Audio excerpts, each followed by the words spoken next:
Sometimes these are communities whose livelihoods depend on the success or safety of the project. In this instance, we are, I believe, a Caribbean audience who are concerned. So when we speak and someone spoke about oil spills, and a question was asked in the first questioner about when spills occur, and in the response, the party who responded says, no, it's if, and we have great facilities and capacities to prevent it from ever occurring.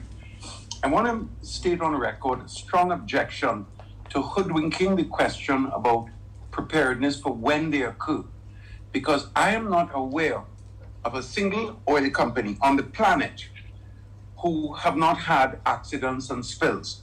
So the preparatory planning and the EIA cannot hoodwink the concerns that we are raising. In Trinidad, we probably have the world record for an island with not many installations, but quite a few. We have a reported excess of 100 spills per year. So when the professional on the panel chats to us, and no disrespect, real nonsense, to say that, no, we are well prepared, we won't have any. I wish I could put his daughter's life on the line with that promise, because he wouldn't, because accidents occur. So my questions are based on the fact that accidents occur. And I don't want no professional with a wonderful accent and a long list of professional accreditations to tell me, no, we're prepared, it won't occur. Because history proves otherwise. Diana spoke about the impact on Jamaica and on other regions, Santo Domingo, etc. But these are very real, extremely real, and will occur and are occurring already. On the east coast of Trinidad, we have a crisis where our government agreed to do testing according to the convention, not the Basel Convention, the Mini Matter Convention, of which we are not signatories, and I'm certain Guyana is not a signatory, but the Mini Matter Convention requires the testing of fish for heavy metals and other contaminants, because fish migrate, they're exported and sold overseas. And on our east coast of Trinidad, where they were testing specifically for mercury, they found that the fish, 5 of the 16 commercial fish that are sold in Trinidad, contain mercury at 5 times higher than the World Health limit for the consumption of fish. The government in Trinidad specifically and deliberately covered up that report. We have copies of it, and we'll be happy to furnish it to anyone who so desires to view it.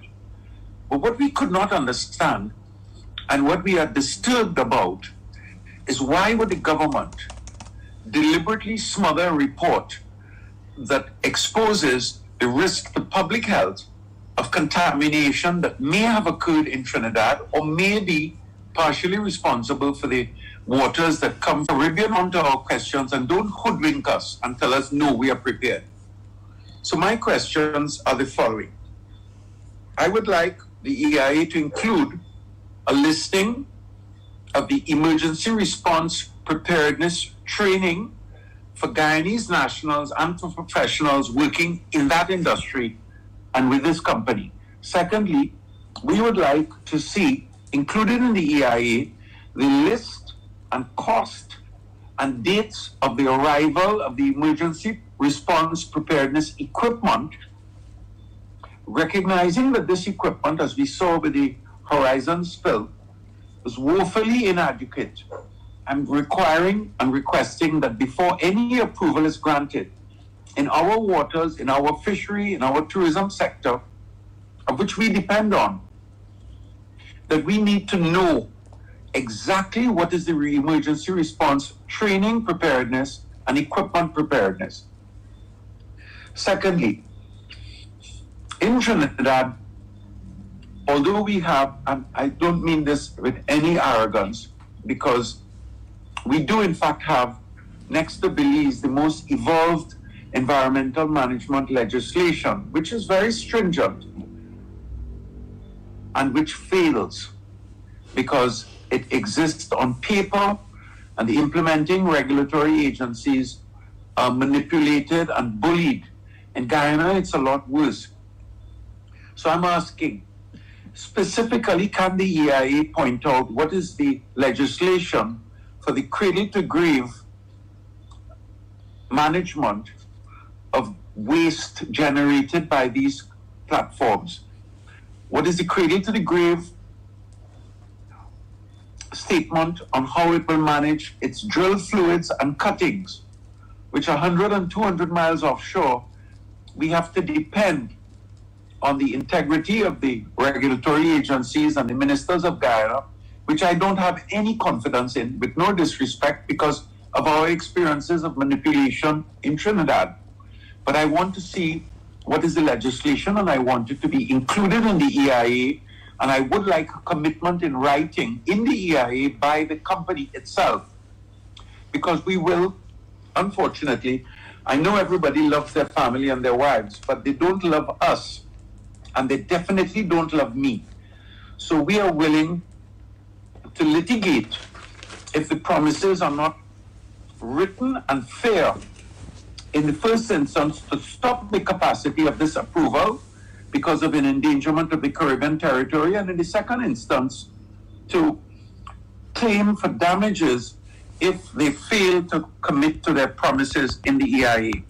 And if you don't, then some of us are willing to go the distance to ensure that this project does not continue, and that if it continues, it must only continue with the direction and discretion as approved by the court.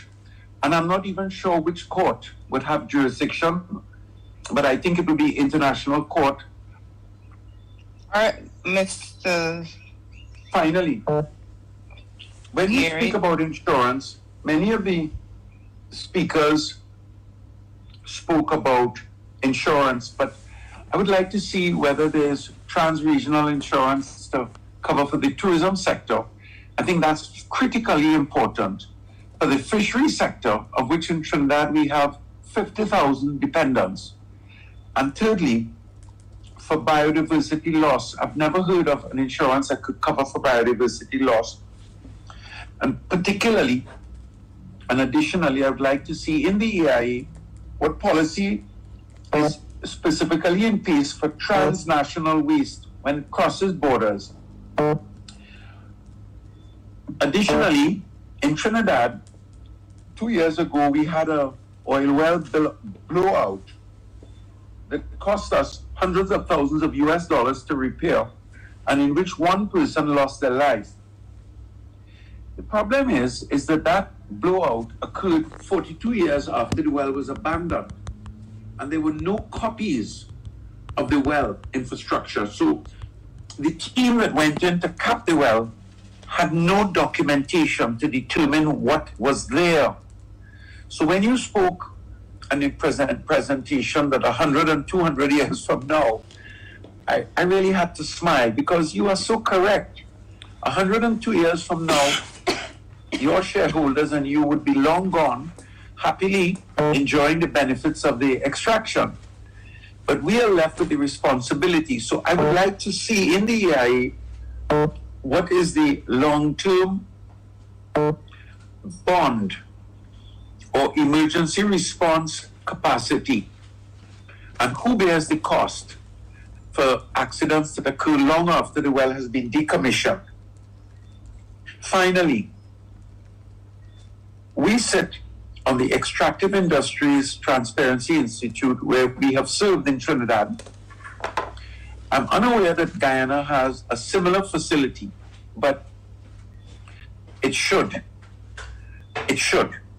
And although the EITI does not go the full distance in the determination of all of the impacts, Guyana does have the EITI, but there is I'm very sorry to disturb you, but please remember that we have other persons who would like to contribute to the discussion. My last 6 words is, unless the Guyanese population are fully aware of the comparative value for volume that Guyana is achieving from this extraction, then they should put their full force to demanding contract transparency and a clear analysis that Guyana is being given a fair share in royalty. As you may know, even the IMF complained that the royalty rates agreed by this company were extremely low compared to the world value paid in royalties for volume, because these are not renewable resources, and we risk our ecosystems, our health, our heritage, our vulnerable communities, and endangered species in order for this extraction to occur. So, the least we should have is a full understanding that Guyana is earning in its contracts a value that is comparable to Alaska, to East Timor, etc. Thank you for allowing me. And thank you also for hurrying me off. It follows the tradition I spoke of in the beginning.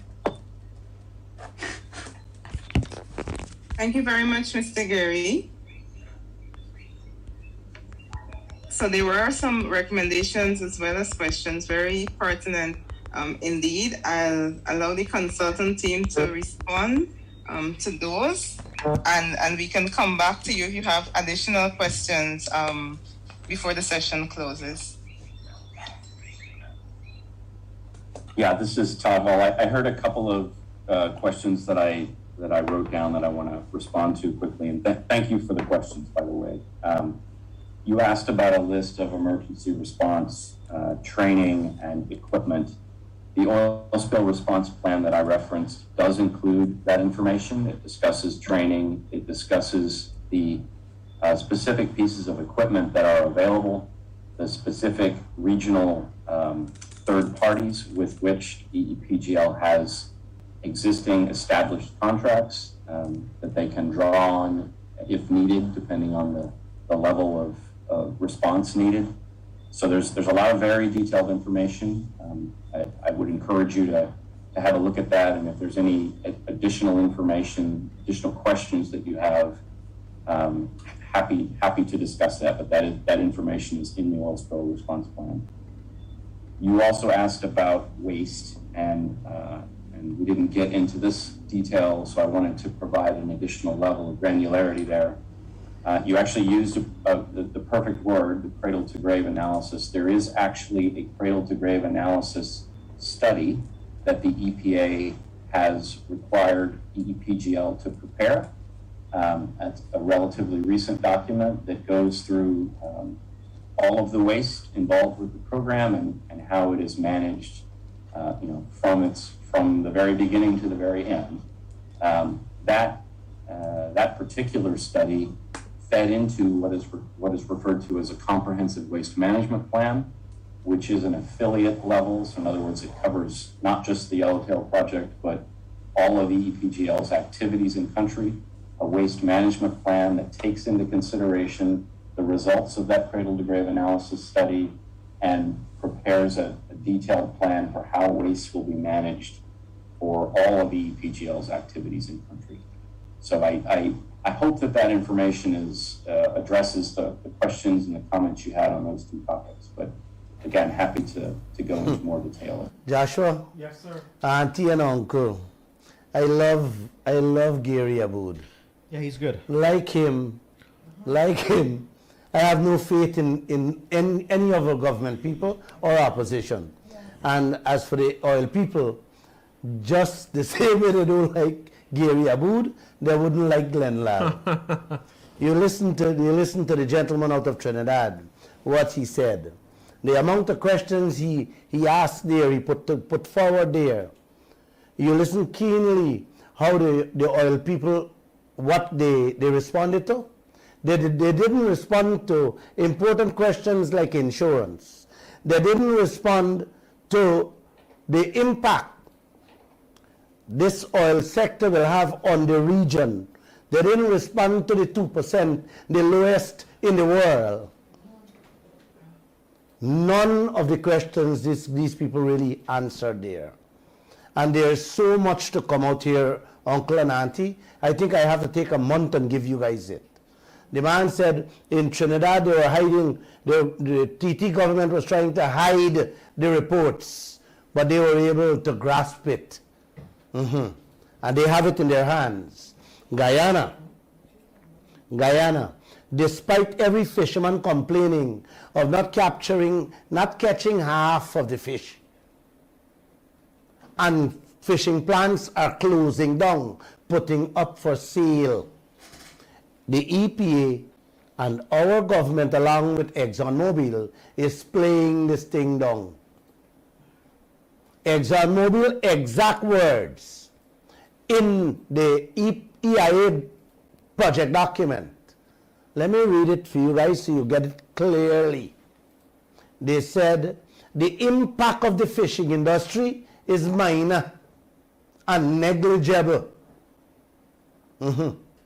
That's the same thing they cut and paste from Lisa 1, 2, 3, and I put them in 4. Mr. Geary of Trinidad said, accidents occur, and I don't want no professional with a wonderful accent and a long list of professional accreditations to tell me no. We are prepared. It wouldn't occur because history says otherwise. And it has proven in Trinidad and Tobago because they have been witnessing over 100 spills per year. Miss Harris? Yes, sir. Help me, man. Help me quickly, I'm tired. Like the man said, Mr. Aboud, he said he was offended because they kept skirting around the important and critical issues that they were asked to address.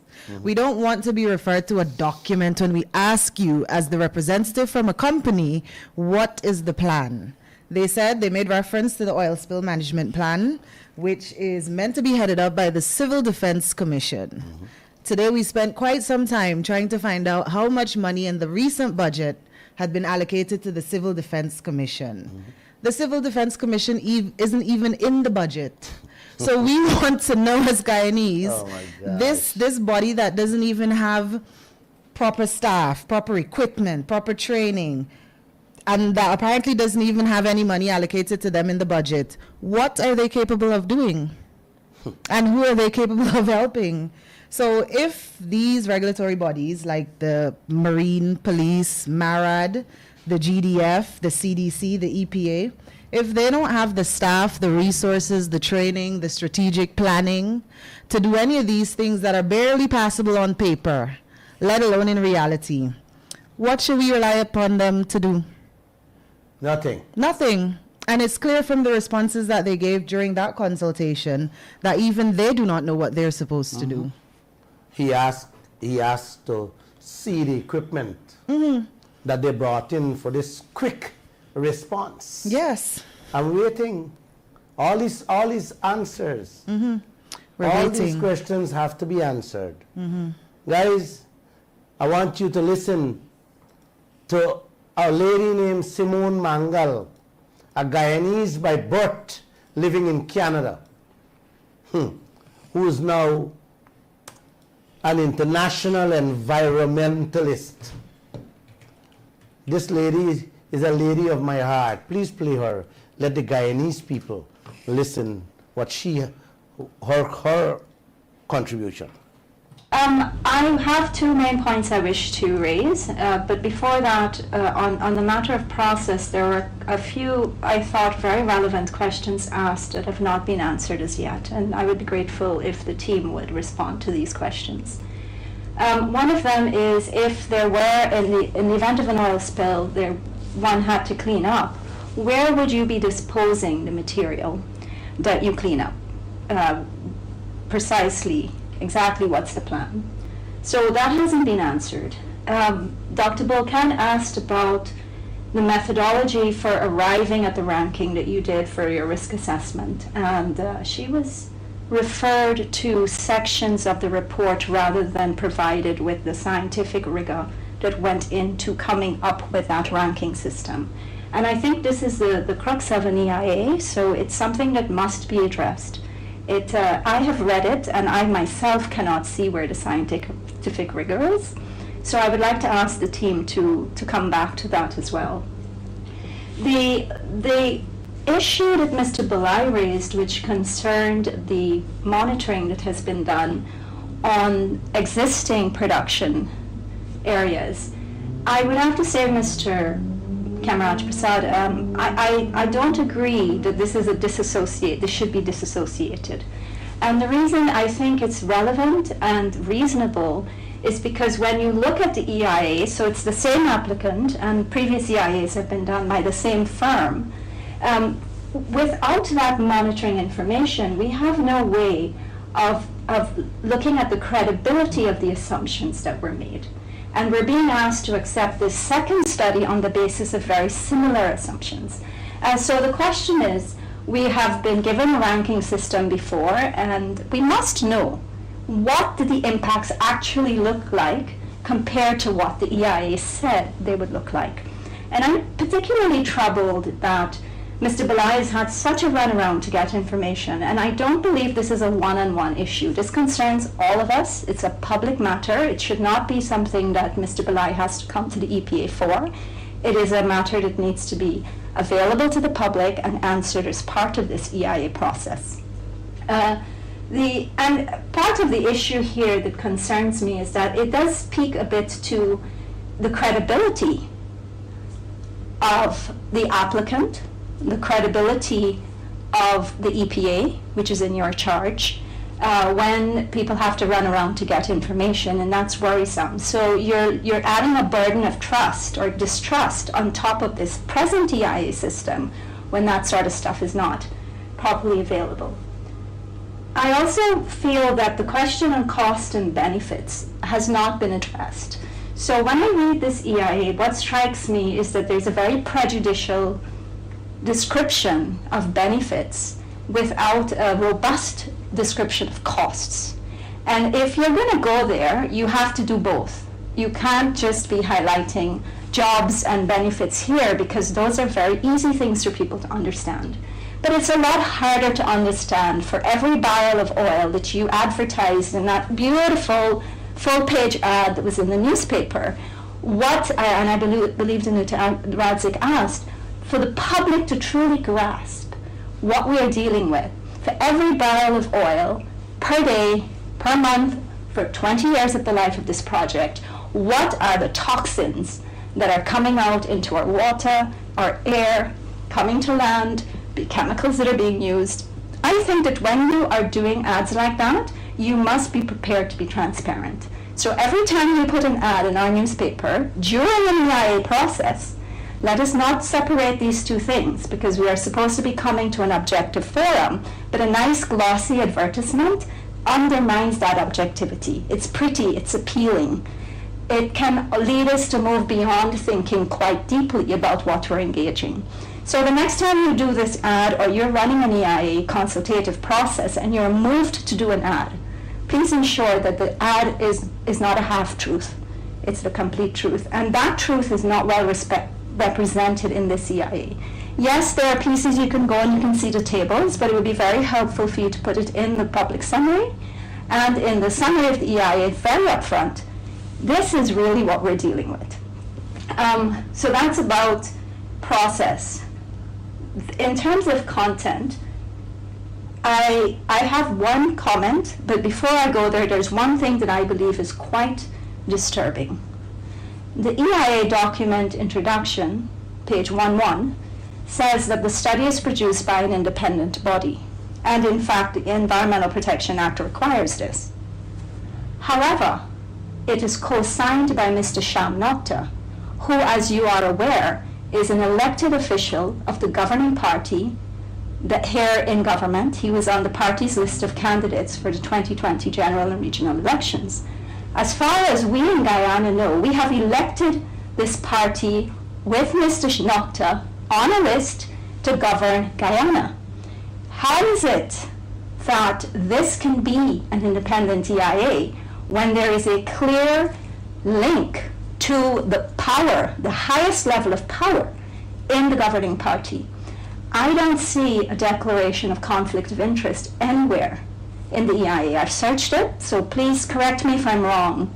There's no declaration, there's no explanation of how such a conflict was addressed in the production of the work. So the question is this: can this EIA qualify as independent?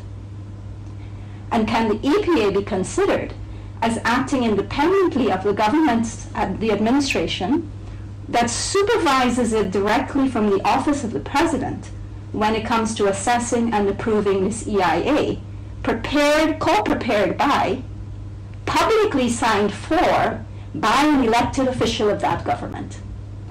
This is a very pertinent issue. It's very relevant. It's not about Guyana's politics. It's about the act.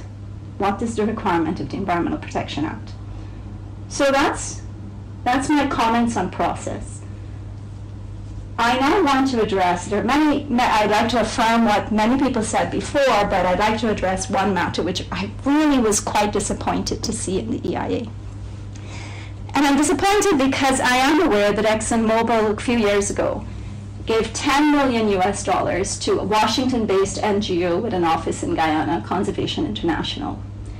And the intent of that was to support environmental management and, the works. It fell through eventually. Conservation International withdrew because of Exxon's record, where it has continued to flare, despite the fact that it's breaching its contract. But when I went to the annex of the EIA report, I was flummoxed by what I found. I have not actually engaged these EIA processes before in Guyana. The first time was in July, when you had the gas to shore meeting. There is a fisheries study there. It has no comprehensive mapping of the fish nurseries in Guyana or in neighboring countries that might be feeding our fisheries sector. There are no indications whatsoever in any baseline study done, including the marine baseline study done, of what the migratory patterns are of commercial or non-commercial fish compared to that whole zone, the mud that extends all the way to northern Brazil. There is no description, material or financial, of the fisheries value chain. There is no quantification of the economic value, direct economic financial value, both in terms of its contribution to the economy and to the subsistence economy. There is no quantification of the socioeconomic value of that industry in terms of livelihood, family dependency, or the importance of fish consumption to the people of Guyana. There is no information on any chemical testing of fish. No baseline data had ever been collected before you began to use extensive seismic surveys offshore of Guyana. Extensive. And continue to do so, and you continue to drill. So, in fact, there is absolutely no baseline data whatsoever for the most elementary thing that one could be possibly socially responsible about, which is fishing. ESSO has been conducting, and in this EIA you're talking about 4D surveys, which means this stuff is going on over time. So we're in a situation where our regulatory authority under the previous administration permitted this to occur, and our regulatory authority under the present administration is continuing with this. This is really, you cannot submit an EIA where you have failed to treat with fisheries, with nurseries, with migratory patterns, with catch per unit effort, how that has changed over time comprehensively. Not a study of Region 6, one guy, in Region 2, one guy, in Region 4. You have the resources to do this. You could have given it to Conservation International. You could have hired a firm to do it for Guyana. And I think that you have not done well. You have not done good.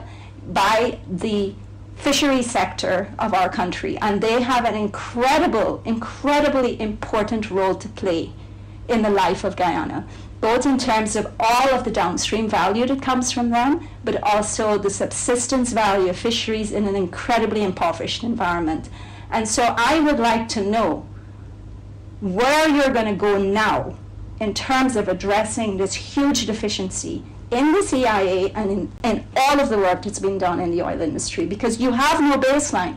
So today our fishers are not getting fish, and you're in a position where you don't have to be held accountable or responsible. And that doesn't help your credibility. One of the biggest issues we have here is the credibility of the applicant. An applicant who has breached its contract and continues to flare gas.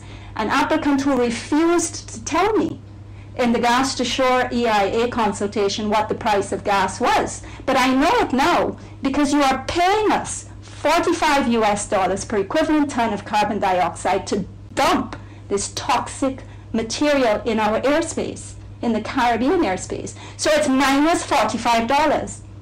But you're coming to us with another project that's in there for EIA approval, in which you are presumably going to be charging the country for a stranded asset that has no value to you whatsoever. It's a dump. It's a dump product. So there is a credibility issue here, and it comes back to this point I made earlier, where you cannot come away in the CIA from looking at the monitoring and what effects that monitoring has showed has been happening on outside of offshore of Guyana, but also onshore of Guyana. And I want to know from ERM and from ExxonMobil and from the EPA what you're going to be doing to address the fishery situation right now. Thank you. Mouthful. That's the entire ExxonMobil mouthful. Ms. Harris? Oh my gosh. I don't even know where to When I start. listen to these people, you know, they really understand Exactly. what we are dealing with. They understand the danger Yes. that Guyana face. And they've been reading between the lines too. Yes, they understand. You know, she said there just now, when we ask questions, the EPA head telling us we have to go to them for an answer. Right. Then what's the use of having these public consultations? Exactly. Huh? She said they're putting out whole page advertisements with half truths Exactly. inside. When I tell you people what these guys doing to us, some of you asking me, Glenn, these stories are truth. You heard the international experts talking there. Simone talked about financial reimbursement, compensation for damages done to us. She talked about paying the fishermen them and compensating us for the loss of our fish. Yes. And she said, there's a lot more I have to give you, so I don't want to talk too much. But she did say that the coalition government allowed ExxonMobil to do what they want, how they want, and now this present administration is allowing them to do even worse. Because we're talking about bigger money now. And now the things are becoming clear in front of our eyes. At least for Lisa 1 and 2, we never know all these things. But now it's beginning to be clear to us. Yes. Ms. Harris, Yeah. we have another video. We have, I think the whole week you guys are going to listen to these experts. I think so. Go ahead. Well, it was really interesting when she spoke about the credibility of the company, and that's something that I think we often ignore. Yes, we sit here on this program and we discuss everything that Exxon does, and we look at the cost benefit analysis on everything that they do. That's something that they didn't put in their full page advert. They're telling us that we're going to get jobs and benefits and oil money, but what's the cost of that? What's the environmental cost? What's the cost of people's livelihoods, people's lives? What's the cost? And then it comes back to this issue again with transparency, with disclosure, with these regulatory bodies and agencies not doing what they're supposed to do and informing the public, keeping us up to date. So, you know, these people, they understand what's happening. They see it. And I'm glad that the public is able to hear it coming from other people because they might think we're biased because we do this program. But it's refreshing to hear it come from professionals and experts who understand this sector and all the subtleties of it. Thank you. Before I play this next video, I just want you guys to listen to her and what I have concluded in having listened 4.5 hours of Thursday night consultation. I have concluded that this is beyond gangsterism going on in Guyana for this entire region. So please listen carefully. Thank you. Play on the next tape for me. Thanks again. So I wanted to come back in because I was a bit bemused that every person who has spoken tonight were indulged to respond and to have clarity on their questions, but you sort of moved on from me. Not that I was seeking to speak for a long time, but I do feel that it is very important this is a legal record of this EIA. As you know, once you embark on a consultation, whether it's legally required or not, it forms part of that process.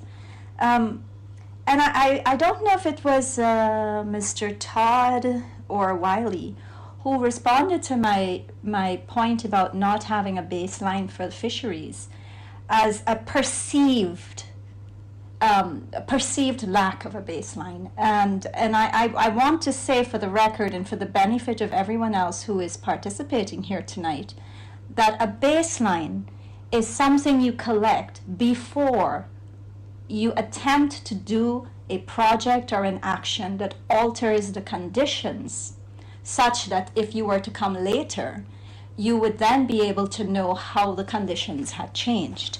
So the response you gave me troubles me because you can't be continuously collecting a baseline when there are already activities going on offshore that are affecting those conditions. And so I am troubled because we are told that an independent, qualified consultant is hired to do this job.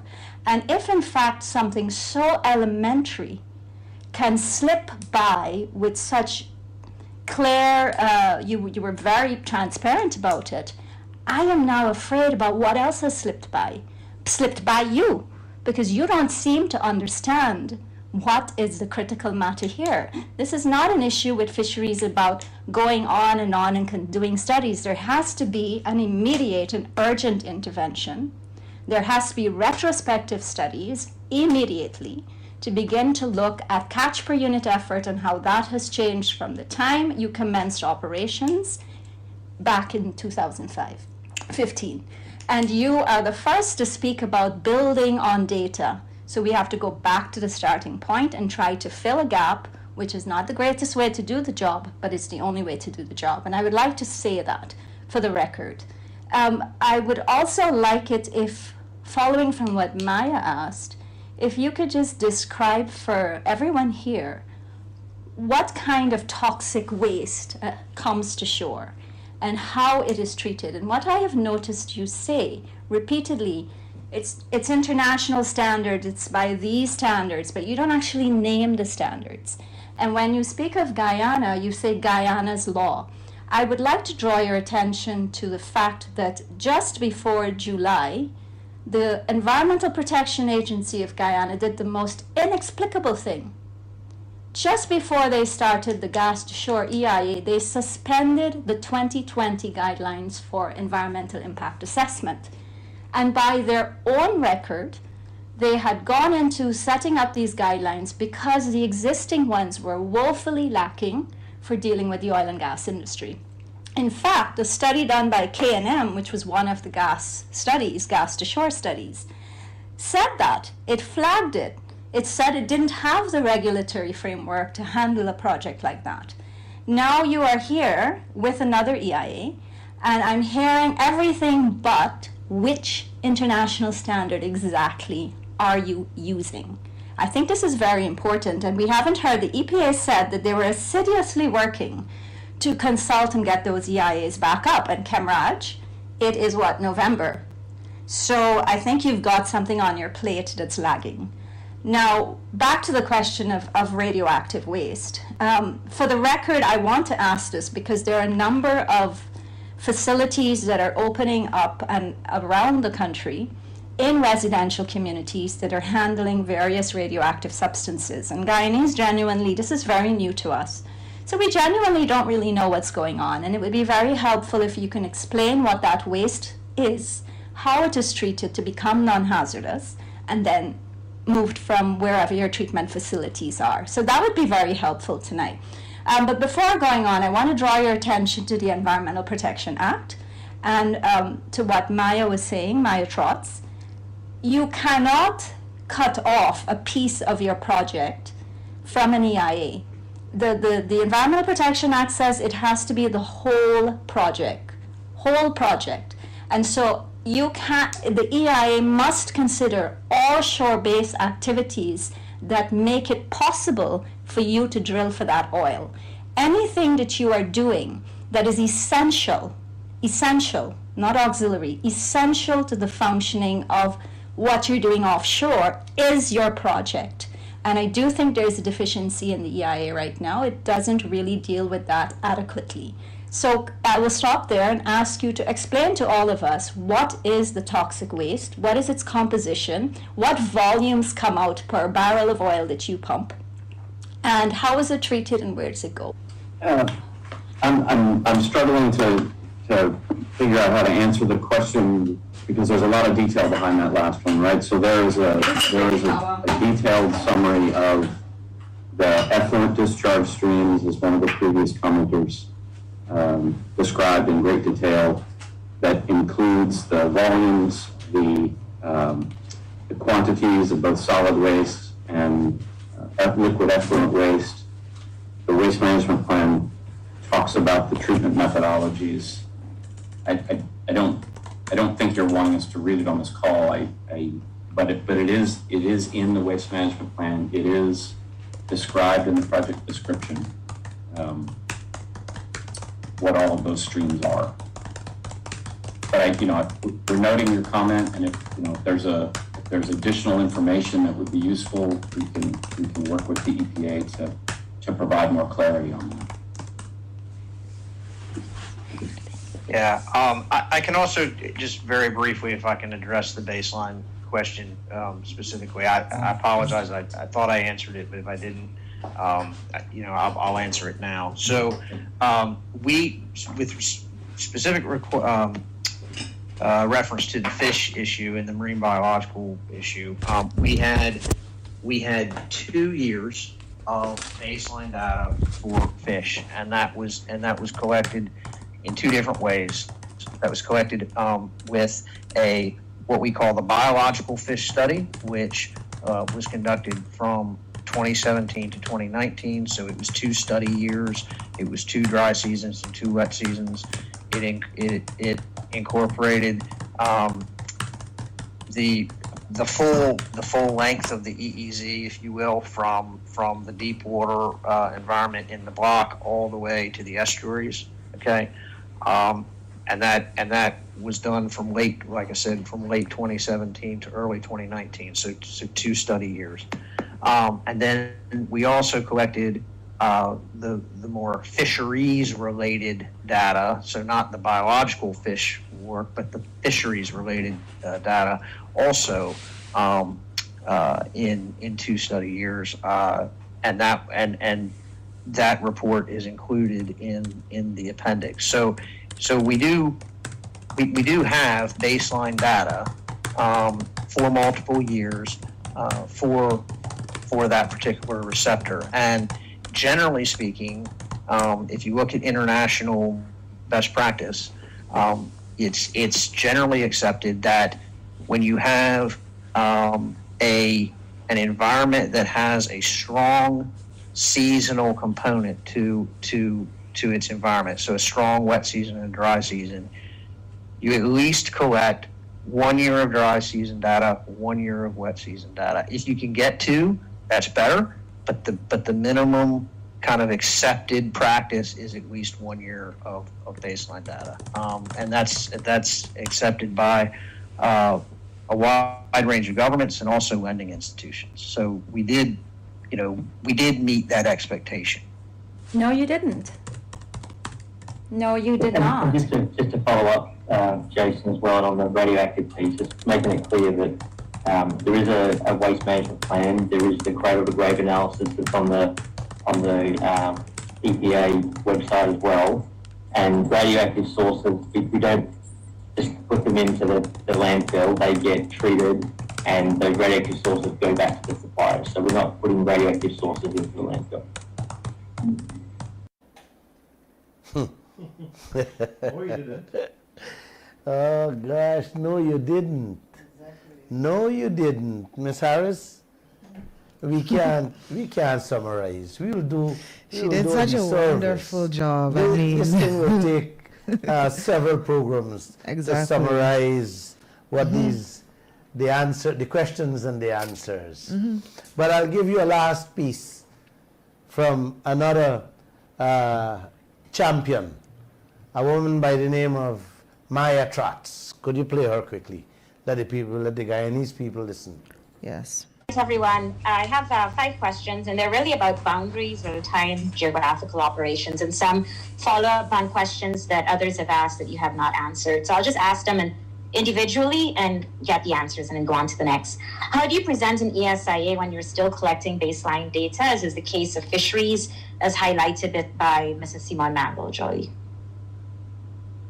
First question, can we get an answer?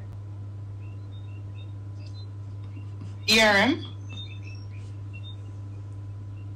Yeah, so we are still collecting data, that's true. And, as we've gone through the different EIAs for the different projects, we've built on a collection of data that we have. So that's one of the reasons why the EIAs keep getting larger, because we have more and more and more data that we include in each successive EIA. So when you say we're collecting baseline data, I mean the baseline that we use for each EIA is the sum total of the data that we have at the time that we write the EIA. That doesn't mean that we don't want more data for the next project, and that's why studies continue to be done. How do you evaluate the impacts of your operations, including a spill, without consulting all communities that might potentially be impacted, including residents of other Caribbean nations? Okay, well, I think we talked about that before, but I mean to reiterate, what I said, we've conducted the consultation within Guyana, because this is a project that is being prepared under Guyanese law, specifically the Environmental Protection Act. But you agree, based on your modeling studies, that you can have potential impacts in other Caribbean nations? Certainly we do, and that's why we have included the information that we have in the unplanned events chapter, and particularly the transboundary impacts portion of that chapter. So that in terms of evaluating the social impacts, social and economic impacts on the assets in the other countries, that was not done with any on-the-ground analysis or speaking with anyone there? We did do a validation exercise in Trinidad and Tobago for the LISA Phase 1 EIA, and we did. Yeah, but we're not talking about LISA in this, right? We're talking about yellowtail, and you guys emphasized that earlier. Yeah, that's true, but we have used baseline data that was collected for previous EIAs in many sections of the yellowtail EIA to your initial point about using as much baseline data as is possible. So you have not conducted any consultations for yellowtail? Simple answer. Next question, how do you evaluate the impact of waste from your operation, including shore-based support services, when they will be dumped in a local landfill, unless there's another option that you're including, for which the proper functioning is unclear? And more specifically, is that we have no water quality monitoring data or air quality or any other type of data that's being shared publicly for Hags-Bosch, say water quality from stormwater and leachate, which does eventually end up in the Demerara River. We have no idea how this facility performs under future climate scenarios, which models do predict will be underwater. And so questions in terms of the boundary of your waste management considerations, which in today's presentation you said were extremely good. And so do you take into consideration the end point, the grave point of where that waste is going? And what is the liability that you have hazardous waste coming into a facility that is potentially not being properly managed for hazardous waste?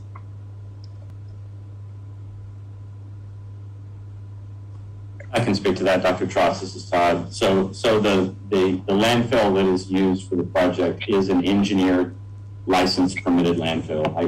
I understand your perspective on that, but it is specifically selected by the project team because it is licensed by the regulatory I'm sorry, authority. is this the Hags-Bosch landfill?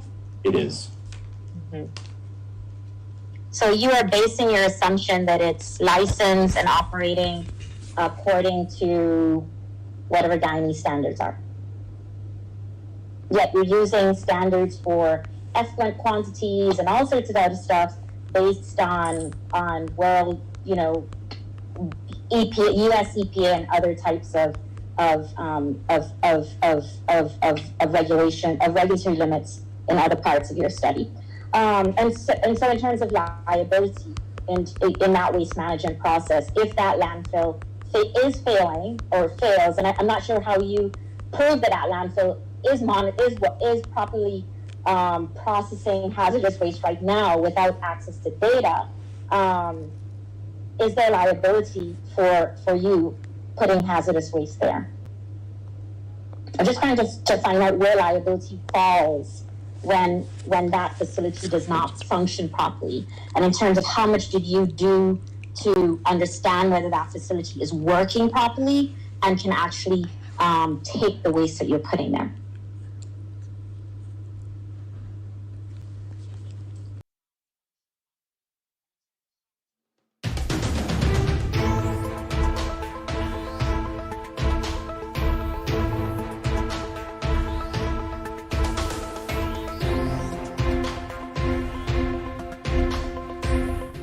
Time check for you, 12 hours 7. We will return with a rebroadcast